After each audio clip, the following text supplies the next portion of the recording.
श्री कृष्ण जन्मस्थान ईदगाहवाद मामले में आज सिविल जज सीनियर डिवीजन तृतीय के न्यायालय में सुनवाई हुई। विष्णु गुप्ता द्वारा दायर किए गए वाद में सुनी वक्फ बोर्ड के वकील द्वारा उन्हें कागजात न मिलने की बात न्यायालय में कही गई। वहीं ईदगाह ट्रस्ट के वकीलों द्वारा 7/11 रूल पर पहले सुनवाई की बात न्यायालय में कही। न्यायालय ने सभी पक्षों को सुनने के बाद 7/11 पर सुनवाई करने के लिए 10 फरवरी की तारीख नियत कर दी है। वहीं वादी विष्णु गुप्ता के वकील शैलेंद्र दुबे का कहना है कि न्यायालय द्वारा 7/11 के मामले की सुनवाई अब 10 फरवरी को होगी।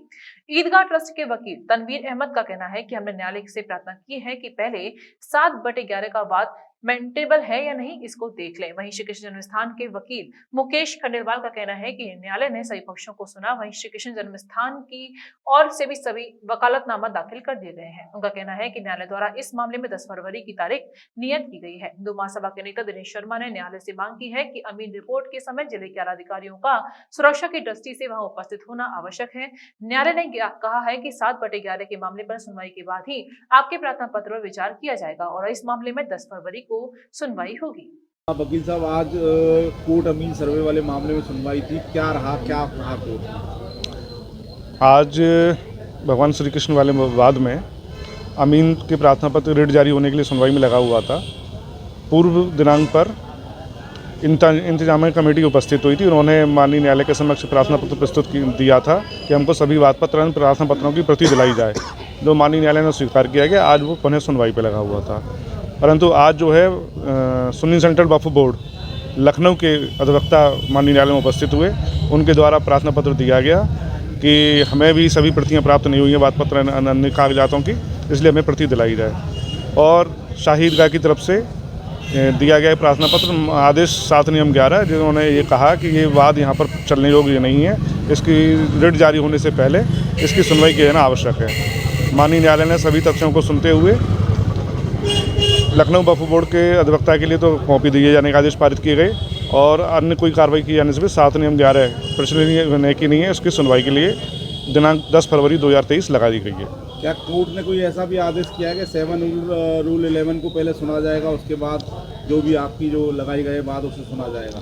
बिल्कुल, माननीय न्यायालय ने ये, क्योंकि 7 नियम 11 का जो है ये पोषणीयता से संबंधित है कि दावा पोषणीय है कि नहीं, इसलिए माननीय न्यायालय का आदेश है कि पहले 7 नियम 11 को सुना जाएगा, उसके बाद ही कोई अग्रिम आदेश कार्रवाई की जाएगी। जी, आज कोर्ट अमीन मामले में सुनवाई थी, क्या हुआ? देखिए, पिछली 20 तारीख को 20 जनवरी को हमारे द्वारा प्रार्थना पत्र लगाया गया था। कोर्ट में प्रस्तुत किया गया था कि 7 रूल 11 CPC पर इससे पहले सुनवाई हो जाए। और जैसा कि विदित है कि वादी पक्ष ने कोर्ट को गुमराह करते हुए गलत तथ्यों को रखकर अमीन रिपोर्ट के आदेश जारी कराए थे 8 दिसंबर को।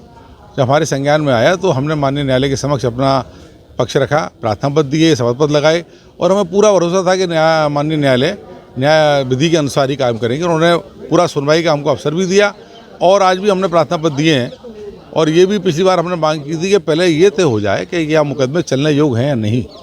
7 रूल 11 CPC पर प्रार्थना पत्र लगाया और भी कई कानूनी मुद्दों पर प्रार्थना पत्र लगाया, क्योंकि वादी पक्ष ने समय से ना तो पैरवी की थी, ना उसमें अमीन रिपोर्ट जारी थी।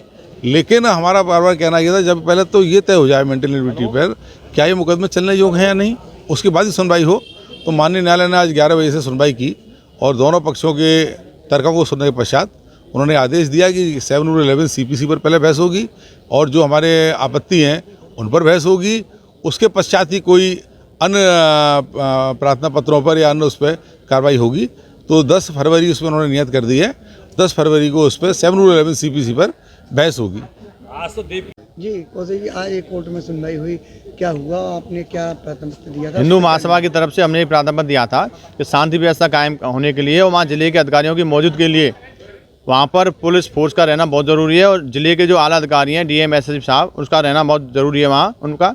इसलिए माननीय न्यायालय से हमने प्रार्थना पत्र दिया था कि अधिकारियों की उपस्थिति के लिए आदेश देने की कृपा करें। तो माननीय न्यायालय ने उसमें अब 10 फरवरी डेट लग गई है, क्योंकि पहली सुनवाई 7 रूल 11 पर होगी, उसके बाद हमारी प्रार्थना पत्र पर विचार किया जाएगा। आज अमीन कोर्ट रिपोर्ट में सुनवाई थी, क्या हुआ, क्या रहा कोर्ट? सबसे पहले मैं बताना चाहूँगा, पत्रावली में श्री कृष्ण जन्मस्थान की ओर से वकालतनामा आ चुका है।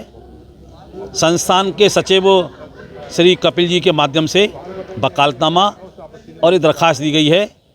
जो अपूर्ण प्रतिलिपि प्राप्त हुई है उसकी प्रति की मांग की गई है। न्यायालय के द्वारा दिनांक 10 फरवरी नियत की गई है। इंस्पेक्शन के संबंध में जहाँ तक मामला है, वो अभी विचाराधीन है। न्यायालय के आदेश के मुताबिक सबसे पहले ऑर्डर 7/11 की सुनवाई होगी। City super speciality hospital, Govardhan चौराहा और city care hospital, township, Mathura. अब सुपर स्पेशलिटी सुविधाओं के लिए दिल्ली एनसीआर और आगरा जाने की जरूरत नहीं। Cardiology, neuro surgery, medicine, ortho gastro surgery, plastic surgery, critical care and pain management जैसी सभी सुविधाएं अब एक ही छत के नीचे। CT scan, cath lab, endoscopy, MRI जैसी सभी आधुनिक मशीन सिटी हॉस्पिटल में ही उपलब्ध हैं।